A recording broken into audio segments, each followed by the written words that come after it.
Hello there, tribe. Aaron Freeman here, author, speaker, social entrepreneur, and here that partnerships are thriving physically, financially, and spiritually, an ambassador for partnership. And then my wife, again, not here or invisible or maybe with me in spirit. She's in London. So wanted to bring another topic to all of us, as I'm always in a discovery with you. And that really is right to the point, right to the topic. What to do when we feel stuck and we can't feel our way out, right?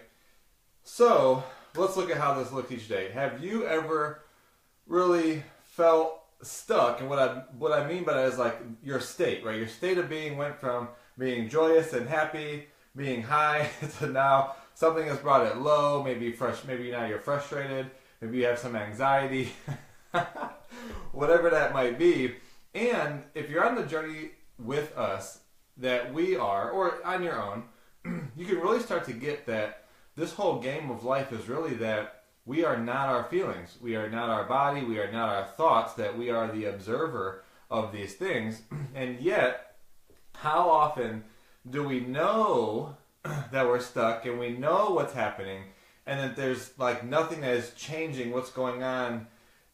Sadness is in here, anger back here, being scared in the gut, but all these places where emotions show up in our physical body, and like we just can't get rid of them.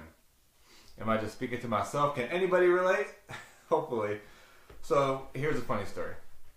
This has now shown up for me twice when it comes to home and the things like not working.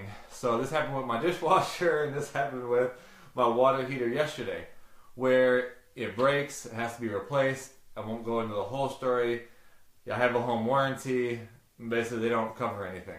So there's the process of having someone come out, fix it, whatever time that takes, then having to put out a financial burden or put some finances out to having that fixed. And yet when there's an expectation that a home warranty or somebody's going to help offset that cost, it doesn't.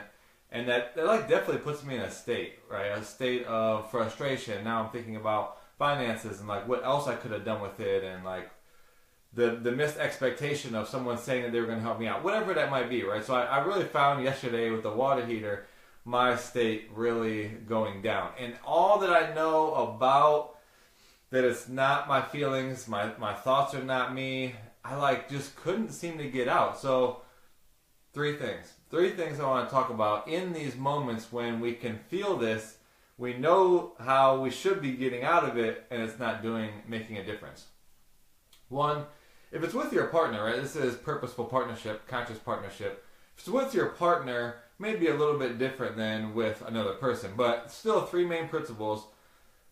Get over there with whoever it is you're talking to. For me, yesterday, it was a home warranty lady on the phone. It might be your partner, it might be a friend, wherever it might be.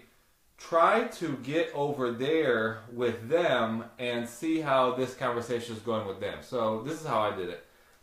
I was talking to this lady about, can't you help me? Can we come to an agreement where you help me with offset the burden of this water heater? And she was like, no, sir, I can't help you. And it sounded to me like her tone and her attitude were starting to get to a defensive place. So I stopped, and I was feeling a little defensive, but I said to her, I said, excuse me, how are you over there? It sounds like you're getting a little defensive. And immediately she was like, you don't know me. Who are you to say I'm getting defensive? And I was like, you're right, I don't know you. And what I can say is when you got on this phone the first time, your tone and your attitude was a lot different than it is you talking to me right now. Now, I wasn't making her wrong. What I said was, look, I know you have a lot of calls, and I'm sure people are mostly upset when they're talking to you. And I want to make sure that the rest of your day goes well. In which there was totally a new space where, she laughed. I don't know if she was laughing at me, which is totally fine, but she laughed. So that's better than a defensive state. And ultimately, she moved me on to somebody else. The resolution didn't get resolved for me necessarily, but the state was changed. So I got over there, I asked how this interaction was going for her, and that at least had me be able to change my state, and I think it changed her state. So that was the first one. Second of all, move. Just physiology. Move the body. Just either get out the house if you're at the house, or honestly, as crazy as this may seem, if you're in a conversation with somebody, Like, do something. Like, move your arms. Tony Robbins does so much with changing your state with physiology. He says extend your body upward. Get your feet off the ground. You know, jump and celebrate. Turn on some music. Sing. Like, movement. Like, movement actually changes the nervous system, and your physiology can help really change your state. So that's the second piece.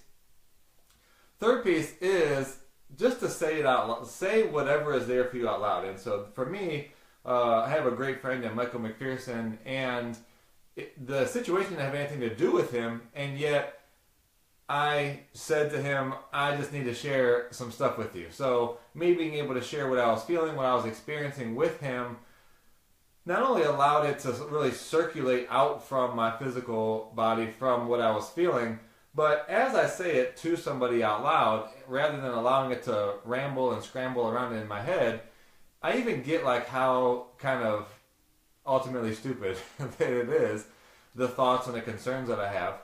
But whether or not it is more impactful, like maybe there's a breakup, maybe there is something more impactful or significant than my water heater, but whatever it is, these three areas really can start to change the state. And when you can change your state, and you can notice that just by doing that, you're not these thoughts, you can really start to clear that out, get into a new place where we can all create something new. Okay, I get that something happened, and so now I'm in a space of what do I want to intend for my day? What do I want to experience? Who do I want to be today or for the rest of the day? So these have been really three great principles that I found really work. And I love actually the second one, just to give my favorite of moving to physiology. And even if you're out in public, you know, it is funny not to like intentionally stand out, but to really get yourself moving. And I think you'll see a huge difference in not being trapped in this state. So that's what I got today. Hopefully that really makes a difference for if you're dealing with something, going through something. Aaron Freeman here. Jocelyn and I are just committed that relationships are thriving. We're getting close to the end of our 30 days of conscious partnership, so tune in next time. Join us on other social media, on our webpage, wherever. We're just here for you, being an ambassador for partnership and changing the world. Let's go!